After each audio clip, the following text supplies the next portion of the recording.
নমস্কার বন্ধুরা, আরএস গল্প কথায় আপনাদের সবাইকে স্বাগত। আশা করি আপনারা সবাই সুস্থ আছেন। বন্ধুরা, আজ আপনারা শুনবেন শ্রী হেমেন্দ্র কুমার রায় রচিত আধুনিক রবিনহুড সিরিজের একটি গল্প, সত্যিকার দানব দানবী।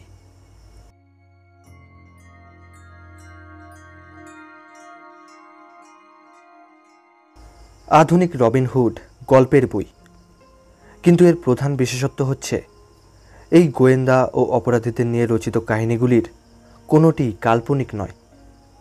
সত্য সত্যই যা ঘটেছে এর মধ্যে স্থান হয়েছে তারই। গল্পগুলি পড়বার সময়ে সেই কথাই মনে রাখতে হবে। কেবলমাত্র অবশিষ্টে দেখানো হয়েছে গোয়েন্দাদের কীর্তি সর্বপ্রথমে প্রাচীন ও আধুনিক কাল্পনিক সাহিত্যে স্থান পেয়েছে কেমন করে।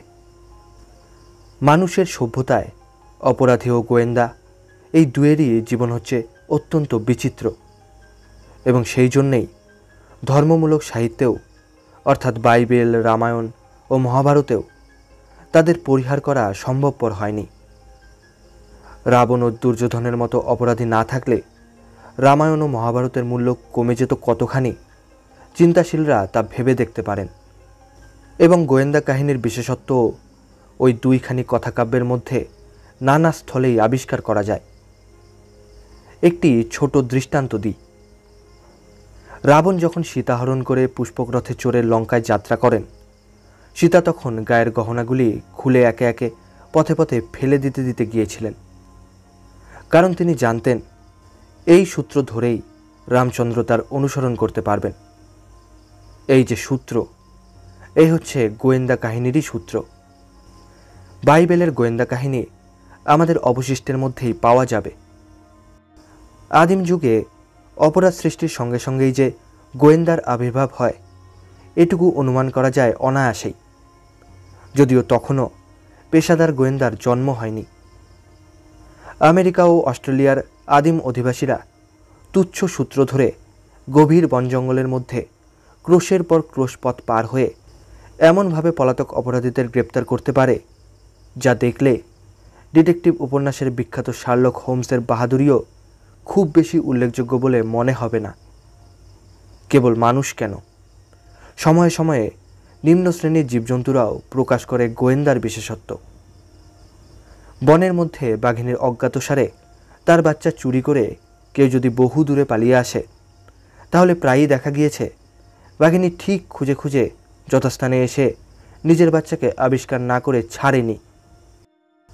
কুকুর লেলিয়ে শৃগাল শিকার করা হচ্ছে বিলাতের একটি স্বাদের খেলা বা স্পোর্ট।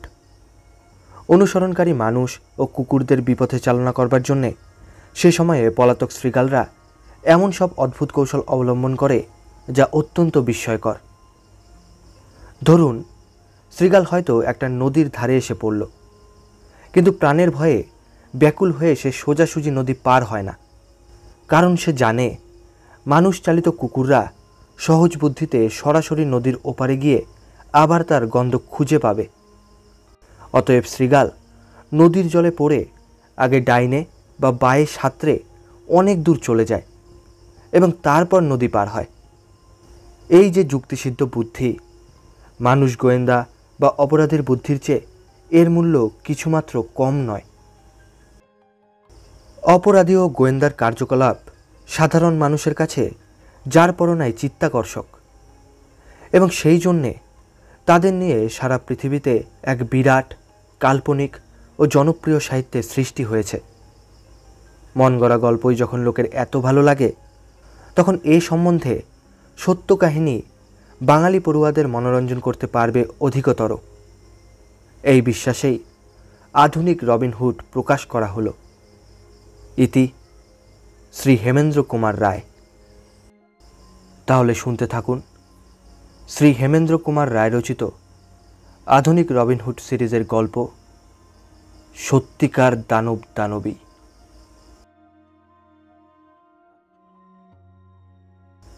তোমাদের কাছে প্রায়ই আমি ভূতের গল্প বা অ্যাডভেঞ্চারের কাহিনী বলে থাকি, কিন্তু আজ আমি তোমাদের কাছে একটি ডিটেকটিভের গল্প বলবো। এটি তোমরা বাজে গাল গল্প বলে মনে করো না। ইউরোপের অস্ট্রিয়া দেশে এই সত্য ঘটনাটি ঘটেছিল। আমরা ঘটনাটি উদ্ধার করব পুলিশের নিজের ডায়েরি থেকেই। পৃথিবীর অন্যান্য দেশের পুলিশের সঙ্গে অস্ট্রিয়ার পুলিশের মস্ত একটি তফাৎ আছে, সেটিও তোমাদের জানিয়ে রাখি। অন্যান্য দেশের পুলিশ চুরি ডাকাতি খুনের কিনারা করবার জন্যে বাইরের কারুর দরজায় গিয়ে ধর্ণা দেয় না, কিন্তু অস্ট্রিয়ার পুলিশ যখন কোনো গোলমেলে মামলায় পড়ে তখন প্রায়ই সেখানকার বিশ্ববিদ্যালয়ের প্রফেসরদের সাহায্য নিয়ে থাকে। প্রফেসররা পুলিশকে সাহায্য করেন শুনে তোমরা বোধহয় অবাক হচ্ছ, কিন্তু এতে অবাক হবার কিছুই নেই, কারণ অস্ট্রিয়ার ইউনিভার্সিটিতে অপরাধ তত্ত্বের একটি বিভাগ আছে। ওই প্রফেসররা সেই বিভাগেই ছাত্রদের শিক্ষা দেন। ওখানকার একজন প্রফেসর অপরাধ তত্ত্বে এত বেশি পণ্ডিত যে পৃথিবীর সর্বশ্রেষ্ঠ ডিটেকটিভরাও তাদের কাছে হার মানতে বাধ্য। নিচের ঘটনাটি শুনলেই তোমরা প্রফেসরদের বাহাদুরির কিছু কিছু প্রমাণ লাভ করবে। বিখ্যাত ভিয়েনা শহর যে অস্ট্রিয়ার রাজধানী, এ কথা তোমরা নিশ্চয়ই জানো। ওই ভিয়েনা শহরের পুলিশের বড় সাহেবের কাছে একদিন ডাকযোগে একটি পার্সেল এলো। পার্সেলের মোড়ক খুলেই বড় সাহেবের চক্ষু স্থির আর কি। মোড়কটি পুরানো খবরের কাগজের, তার ভিতরে একটি চলতি সিগারেটের প্যাকেট, এবং প্যাকেটের মধ্যে রয়েছে মানুষের বাঁ হাত থেকে কেটে নেওয়া একটি তর্জনী। দেখলেই বোঝা যায় আঙুলটা কাটা হয়েছে মেয়ে মানুষের হাত থেকে। 5 দিন পরে আবার এক পার্সেল এসে হাজির। তার মধ্যে রয়েছে স্ত্রীলোকের ডান হাত থেকে কেটে নেওয়া একটি মধ্যম আঙ্গুলি, আঙুলে আবার একটি বিয়ের আংটি। বড় সাহেব তো হতভম্ব, একই ভয়ানক কাণ্ড। পুলিশের বড় সাহেব হয়ে জীবনে তিনি অনেক ভীষণ ব্যাপার দেখেছেন, কিন্তু এমন ভয়াবহ ব্যাপার তার কল্পনারও অতীত। সাধারণ হত্যাকারী চুপি চুপি খুন করে মানে মানে কোনো রকমে পালিয়ে যেতে পারলেই বাঁচে, কিন্তু এই পার্সেল দুটো যে পাঠিয়েছে সে এত বড় অসমসাহসী যে নিজের পৈশাচিক কাণ্ডের নমুনা বারবার পুলিশের বড় সাহেবের গোচরে আনতেও সংকুচিত নয়। সাধারণ খবরের কাগজের মোড়ক, সাধারণ সিগারেটের প্যাকেট এবং পার্সেলের ওপরের ঠিকানাও লেখা একটি নূতন টাইপরাইটারের সাহায্যে। ডাকঘরের ছাপও ভিয়েনা শহরের। ভিয়েনা শহরে কলকাতার চেয়েও বেশি লোক বাস করে। তার জনসংখ্যা প্রায় 18.5 লক্ষ। এত বড় শহরের লক্ষ লক্ষ বাসিন্দার ভিতর থেকে কোন শয়তান যে পুলিশের বড় সাহেবের সঙ্গে এই বিভৎস কৌতুক করছে তা অনুমান করবার কোনো সূত্রই পার্সেলের ভেতর থেকে পাওয়া যায় না। অথচ এই পাপিষ্ঠকে তাড়াতাড়ি ধরতে না পারলে পুলিশের নিন্দার আর সীমা থাকবে না। আর কোনো উপায় না দেখে বড় সাহেব তখনই ইউনিভার্সিটির একজন পরিচিত প্রফেসরের কাছে ছুটে গেলেন। প্রফেসর তার বৈজ্ঞানিক পরীক্ষাগারে বসে সমস্ত ঘটনা শুনে বললেন, আঙুল দুটো দেখি। বড় সাহেব মোড়ক, সিগারেটের প্যাকেট, কাটা আঙুল দুটো ও আংটি বার করে টেবিলের উপরে রাখলেন। খানিকক্ষণ মন দিয়ে পরীক্ষা করবার পর প্রফেসর বললেন, আঙুলের অবস্থা দেখে বেশ বোঝা যাচ্ছে তর্জনীর পর যখন মধ্যম আঙ্গুলি কেটে নেওয়া হয় হতভাগ্য স্ত্রীলোকটি তখন জ্যান্ত ছিল। মরার দেহ থেকে কাটা আঙুল এরকম হয় না, হয়তো এখনও সে জ্যান্ত আছে। একটি জীবন্ত মেয়ের 2 হাত থেকে 2টো আঙুল কেটে নেওয়া হয়েছে, তাকে তিলে তিলে যন্ত্রণা দিয়ে খুন করা হচ্ছে। বড় সাহেব শিউরে উঠে বললেন, ভয়ানক প্রফেসর, ভয়ানক। আপনি তাড়াতাড়ি পরীক্ষা করুন, হয়তো অভাগিনীকে এখন আমরা বাঁচাতে পারি। প্রফেসর আঙুলের দিকে দৃষ্টিবদ্ধ করে বললেন, আঙুল দুটি দেখে বলা যায় এ কোনো সাধারণ ছোট লোকের মেয়ের আঙুল নয়। তারপর আঙুল দুটো যেরকম সূক্ষ্মভাবে কাটা হয়েছে তা দেখে মনে হয়। বড় সাহেব সাগ্রহে বললেন, কি মনে হয় প্রফেসর, কি মনে হয়? মনে হয় সব ব্যবচ্ছেদ করতে হত্যাকারী খুব অভ্যস্ত, আর ব্যবচ্ছেদ করবার অস্ত্রশস্ত্র তার কাছেই আছে। বড় সাহেব আমার বিশ্বাস হত্যাকারী হয় সাধারণ ডাক্তার, নয় অস্ত্র চিকিৎসক, নয় সে সব ব্যবচ্ছেদাগারে কাজ করে। কারণ অব্যবসায়ী লোক এমন কৌশলে আঙুল কাটতে পারে না। বড় সাহেব এতক্ষণ পরে একটা বড় সূত্র পেয়ে উৎসাহিত হয়ে উঠলেন। প্রফেসর বললেন, এভাবে যন্ত্রণা দিয়ে যে নরহত্যা করে সে নিশ্চয়ই নিষ্ঠুরতার ভক্ত। আংটিতে ওই সুতোটা বাঁধা কেন? বড় সাহেব হাস্য করে বললেন, প্রফেসর, ম্যাগনিফাইং গ্লাস দিয়ে ও সুতোটা অত মন দিয়ে দেখবার দরকার নেই। হাত দিয়ে না ছুঁয়ে আংটিটা তুলব বলে আমি ওই সুতো বেঁধেছি। প্রফেসর অতসী কাচের ভিতর দিয়ে রঙিন সুতোটা দেখতে দেখতে বললেন, সুতো আপনি বাঁধতে পারেন, কিন্তু সুতোর যে অংশ আংটির গায়ে বাঁধা ছিল সেখানটা এমন বেরঙা হয়ে গেছে কেন? আচ্ছা, দেখা যাক। খানিকক্ষণ সুতোটা নিয়ে রাসায়নিক পরীক্ষা করে প্রফেসর বললেন, সুতোর ভেতরে ইন্ডিগোটিন ডাইসালফোনিক অ্যাসিড রয়েছে। বড় সাহেব বিস্মিত হয়ে বললেন, ও অ্যাসিড তো আমার ছিল না। কী কী কাজে ওই অ্যাসিড ব্যবহার করা হয়? প্রফেসর বললেন, উপস্থিত ক্ষেত্রে হয়তো উল্কি তোলবার জন্যই ওই অ্যাসিড ব্যবহার করা হয়েছে। যা ভেবেছি তাই।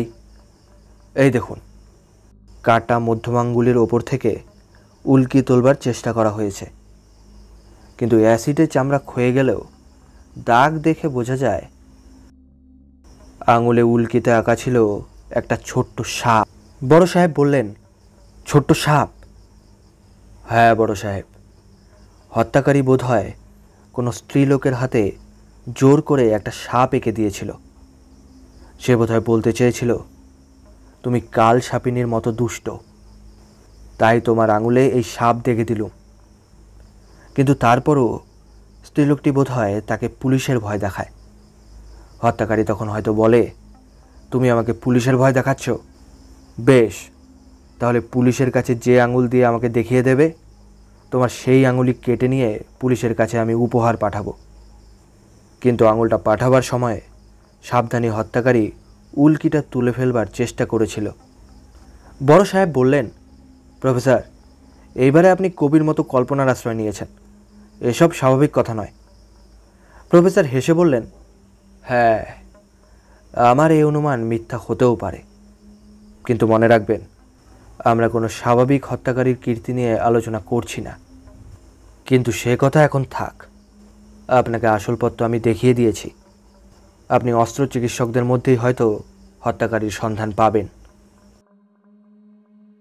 পুলিশের বড় সাহেবের হুকুমে তখনই দলে দলে ডিটেকটিভ ও গুপ্তচর ভিয়েনার বিভিন্ন সব ব্যবচ্ছেদাগারে ও অস্ত্র চিকিৎসকদের বাড়ির দিকে ছুটল এবং প্রত্যেক ডাক্তারের গতিবিধির ওপর তীক্ষ্ণ দৃষ্টি রাখা হলো। ভিয়েনার বিরাট জনসমুদ্রের মধ্যে পুলিশ এতক্ষণ পরে একটা যেন দ্বীপের মতো ঠাঁই খুঁজে পেলে। গোয়েন্দাদের আর দিশেহারার মতো হাবুডুবু খেতে হলো না। এই খোঁজাখুঁজির ফলে কয়েকজন অসাধু ডাক্তার ধরা পড়ল বটে, কিন্তু আসল অপরাধী তখনও নিরুদ্দেশ হয়েই রইল। তারপর একদিন একটি যুবক অস্ত্র চিকিৎসক পুলিশের বড় সাহেবের কাছে এসে যা বললে তা হচ্ছে এই, আসল অপরাধী কে তা আমি জানি না বটে, কিন্তু আমার মনে একটা সন্দেহের উদয় হয়েছে। কিছুদিন আগে আমাদের হাসপাতালে আনা উইস নামে একটি মেয়ে ডাক্তার কাজ করতে আসে। আনা যত রোগী দেখত তাদের সকলকেই বলতো ডাক্তার স্মিথসের কাছে গিয়ে অস্ত্র চিকিৎসা করতে। অথচ ডাক্তার স্মিথস আমাদের হাসপাতালের দলভুক্ত নন। পরে জানা যায় ডাক্তার স্মিথসের সঙ্গে আনার বিয়ের কথা চলছে।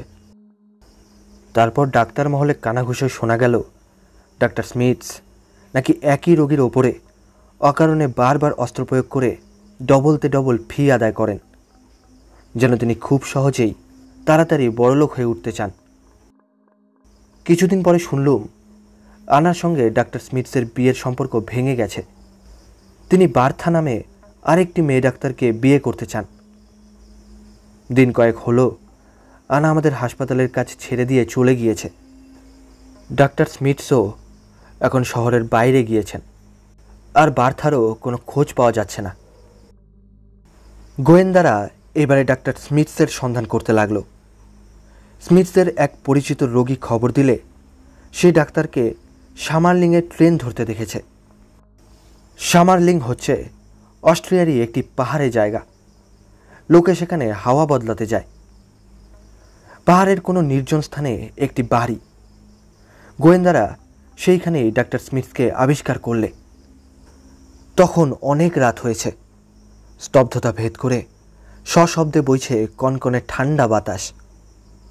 অন্ধকার আকাশে একটা তারা পর্যন্ত উঁকি মারছে না। গোয়েন্দারা চুপি চুপি বাড়ির দরজার কাছে গিয়ে দাঁড়াতে না দাঁড়াতেই সবাই শুনতে পেলে মৌন রাত্রি হঠাৎ কেঁপে উঠল স্ত্রী কণ্ঠের তীব্র ও তীক্ষ্ণ আর্তনাদে। কে যেন বিষম যন্ত্রণায় চেঁচিয়ে উঠেই আবার থেমে পড়ল। আধো অন্ধকারে একটা প্রকাণ্ড লম্বা চওড়া মূর্তি আস্তে আস্তে সদর দরজা খুলে বাইরে বেরিয়ে এলো। তার পিছনে পিছনে একটি স্ত্রীলোক। একজন ডিটেকটিভ তাড়াতাড়ি এগিয়ে গিয়ে গম্ভীর স্বরে বললে, ডাক্তার, তুমি আমাদের বন্দী। ডাক্তার এক লাফে পিছিয়ে গিয়ে বাড়ির দরজা আবার বন্ধ করবার চেষ্টা করলে, কিন্তু তার আগেই গোয়েন্দারা তাকে চারদিক থেকে ঘিরে ফেললে। তখন আরম্ভ হলো বিষম এক ধস্তাধস্তি। কিন্তু সেই বিপুল বপু মহাবলিষ্ঠ ডাক্তারকে কাবু করা সহজ নয় দেখে একজন গোয়েন্দা রিভলভারের বাট দিয়ে এত জোরে তার মাথায় আঘাত করলে যে সে তখনই অজ্ঞান হয়ে পড়ে গেল। তার সঙ্গিনী স্ত্রীলোকটিও ধরা পড়ল। সে হচ্ছে বার্থা, ডাক্তারের নতুন বউ। বাড়ির ভেতরের একটা ঘরে অস্ত্রোপচারের টেবিলের ওপরে পাওয়া গেল হতভাগিনী আনাকে অর্ধ অচেতন অবস্থায়। তার দুই হাতে ব্যান্ডেজ বাঁধা। ইথারের গন্ধে ঘর পরিপূর্ণ। কয়েক ঘন্টা পরে আনা বললে, হ্যাঁ, ডাক্তার স্মিথস আমাকে বিয়ে করবেন বলে আমি তার কাছে গিয়ে অস্ত্রচিকিৎসা করবার জন্যে রোগীদের পরামর্শ দিতুম। একই রোগীর দেহে অকারণে বারবার অস্ত্র চালিয়ে ডাক্তার অন্যায় রূপে অতিরিক্ত অর্থ আদায় করতেন। তারপর ডাক্তার আমাকে ছেড়ে বার্থাকে বিয়ে করতে চান। সেই জন্যে আমি রাগ করে বলি তার অন্যায় চিকিৎসার কথা পুলিশের কাছে প্রকাশ করে দেব। ডাক্তারও তখন খাপ্পা হয়ে একদিন আমাকে ধরে জোর করে আমার হাতে উল্কির এক সাপ এঁকে দেন। তারপরেও আমি পুলিশে খবর দিতে চাই শুনে তিনি আমার কাছে মাপ চেয়ে অনুতপ্তভাবে বললেন, আচ্ছা, আমি তোমাকেই বিয়ে করব, কিন্তু বিয়ের আগে আমি হপ্তাখানেকের জন্যে সামারলিংয়ে হাওয়া বদলাতে যেতে চাই। তুমিও আমার সঙ্গে চলো। আমি খুব খুশি হয়ে বোকার মতো ডাক্তারের সঙ্গে এখানে চলে আসি। তারপর আমার এই দুর্দশা হয়েছে। ডাক্তার আর বার্থা দুজনে মিলে আমার দু হাতের দুটো আঙুল কেটে নিয়েছে। আঙুল কেটে নিয়ে ডাক্তার আমাকে বলেছে, কাল সাপিনি, তোমার আঙুলে কাল সাপ এঁকে দিয়েছি, তবু তোমার চৈতন্য হয়নি। আচ্ছা, ধীরে ধীরে সমস্ত হাত কেটে নিয়ে আমি তোমার বন্ধু পুলিশকেই উপহার দেব। আপনারা না এলে এই দানব আর দানবী আমার দেহকে খণ্ড খণ্ড করে আমাকে নিশ্চয়ই হত্যা করত। ডাক্তার স্মিথসের আর বিচার হলো না, কারণ গোয়েন্দার রিভলভারের চোটে তার খুলি ফেটে গিয়েছিল এবং তাতেই তার মৃত্যু হয়। বার্থা গেল জেলখানায়। ভিয়েনা বিশ্ববিদ্যালয়ের প্রফেসরের বাহাদুরিটা দেখলে তো, যেন মন্ত্রশক্তি বলেই শূন্যতার ভেতর থেকে সূত্র আবিষ্কার করে অনুমানে তিনি যা যা বলেছিলেন তার একটা কথাও মিথ্যা হলো না। এবং তিনি না থাকলে পুলিশ এ মামলার কোনোই কিনারা করতে পারত না।